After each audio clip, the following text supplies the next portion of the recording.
যাচ্ছি আমরা? তোমার চুল কাটাতে যাচ্ছি তো, অনেক বড় বড় চুল হয়ে গেছে, তাই চুল কাটাবো। বেড়াতে যাবা মামার বাড়ি, তাই জন্য চুল কাটতে যাবা। চুলগুলো একটু ছোট ছোট করে কাটিয়ে নিয়ে আসবো, নাহলে তো দাদা ভিড় আছে। ভিড় নেই, তাই বসে পড়, নাহলে একটু পরে ভিড় হয়ে যাবে। এটা আবার কি? টুপি। ও, এইটা মাথায় দিলে কি চুল গায়ে পড়ে না? ও, গায়ে তাহলে কিছু দেওয়া লাগবে না?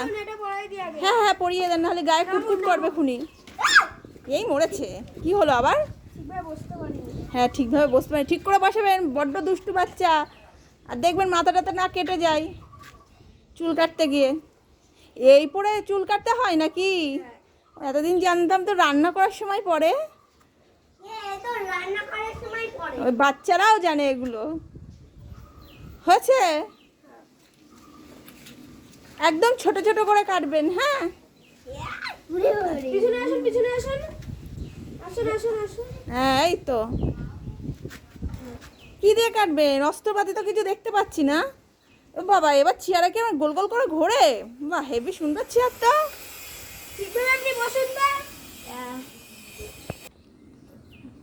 বাহ, এর তো সেই ঘাস কাটার মতো কাটা হচ্ছে।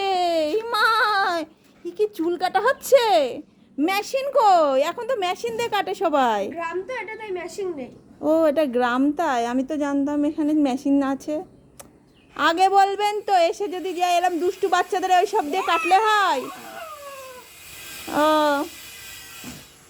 আমি মেশিনে কাটাবো। যা মনু, তোমার চুল তো এমনিই কেটে দিচ্ছে। হয়ে গেছে। হয়ে গেছে? এ কি শার্ট হলো? এ তো চুল কিছুই বোঝা যাচ্ছে না, কাটলো কি কাটলো না। আরে মেশিনটা নিয়ে আসেন না, মেশিনটা নিয়ে আসেন, মেশিন দিয়ে কেটে দেন। অন্য কারোর কাছ থেকে আনা যাবে না? হ্যাঁ না। ও, আচ্ছা আচ্ছা, নেমে পড়। ও, আবার একটু গোল গোল করে ঘুরবে। বাবা বাবা,